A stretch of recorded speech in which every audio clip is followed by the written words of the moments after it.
the exact opposite of the above.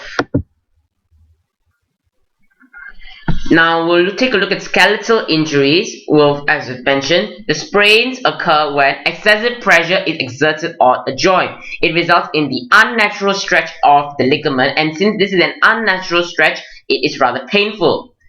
Fractures, meanwhile, are basically what is also known as broken bones caused by performing activity with an intensity that is much too high for the bone to handle.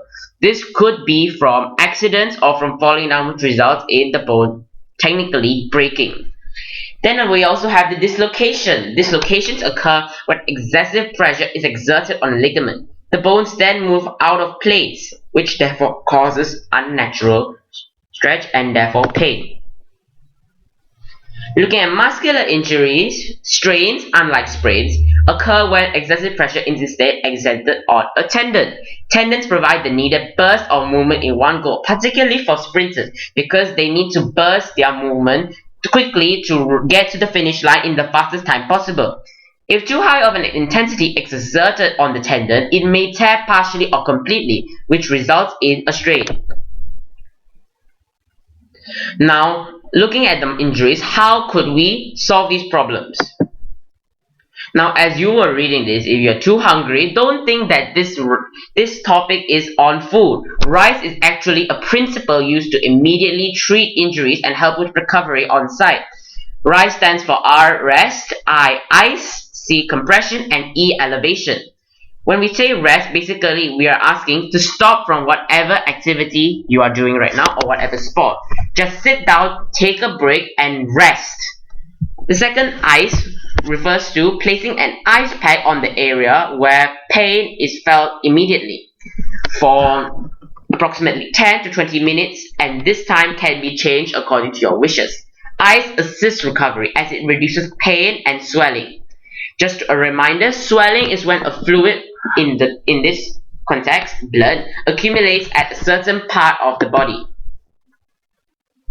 Continuing on, compression is referring to compressing the area of injury with a bandage. This will decrease the amount of swelling. However, remember not to place it too tight or it will do otherwise and further increase the amount of swelling. If you do feel it is too tight, make sure to loosen it.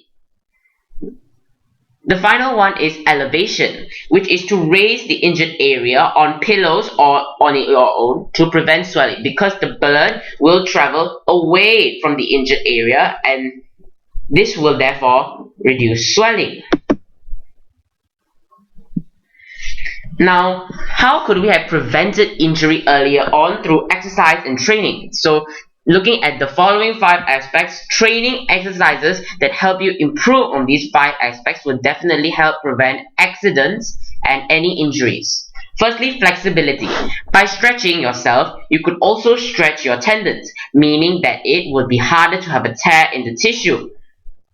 Looking at strength, also by strengthening the tissues through strength exercises will prevent them from tearing as easily.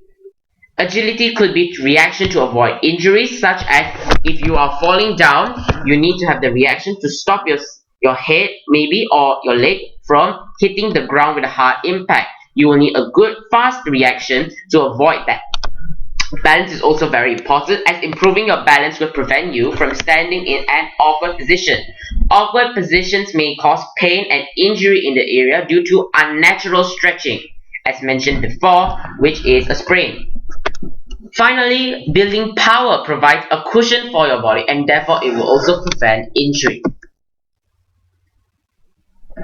Now, when it comes to planning your training and your rehabilitation program, it is important to know the principles of training that ensure that you are fulfilling the purpose of training and rehabilitation programs, which is to improve your current condition. Always remember that it's all about improving your current condition.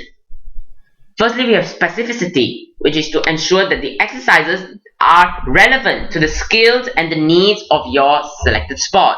For example, in tennis, if you are planning a rehabilitation program for the tennis elbow, then you should specifically practice forehand and backhand returns to train repeated use of the bone in the elbow. You wouldn't include an exercise which involves kicking the tennis ball over the net or kicking the racket itself. No way, because it is definitely irrelevant to the skills in the sport at injury. In tennis, although you are required to have quick movement, it is not necessary to have strength in the foot to that extent. Next is progression, because when you learn a new sport, for example in tennis, you wouldn't learn first how to serve without learning the proper technique of returns regarding forehand and backhand. Similarly, when it comes to training, you need to take it one step at a time, from warm-up to basic training, more intense training, and then to a cool down. You need to go progressively and don't rush yourself. This would ensure an effective training that builds up the momentum. Also, we have overload, which is in order to improve, you must ensure that each time you train, you are challenging yourself further with something which is even harder to do. For example, if you are working out and you are lifting dumbbells, if you lifted 5 kilograms each time, it would do no use basically, because you'll be doing the same thing and you would just get used to it. What you should do is each time maybe you could increase it by 1 kilogram or by half a kilogram. So from 6 you may go to maybe 7 in the next 2 days, and then 8. Or you could also do overload through various repetitions to train muscular strength, not only muscular strength but muscular endurance. Finally, we have rest and time. In rest, you must remember that even the greatest sportsmen in the world, such as Usain Bolt, are human as well. Rest and breaks is a must to ensure that time is given for the body to relax and recover, and that the person doesn't suffer from a genuine heart attack. Also, when planning your training, you must remember to have an organized time. Do not stress yourself too much, and ensure that you organize your training and don't go over the limit. The following references were used in this presentation. Thank you for listening to this presentation.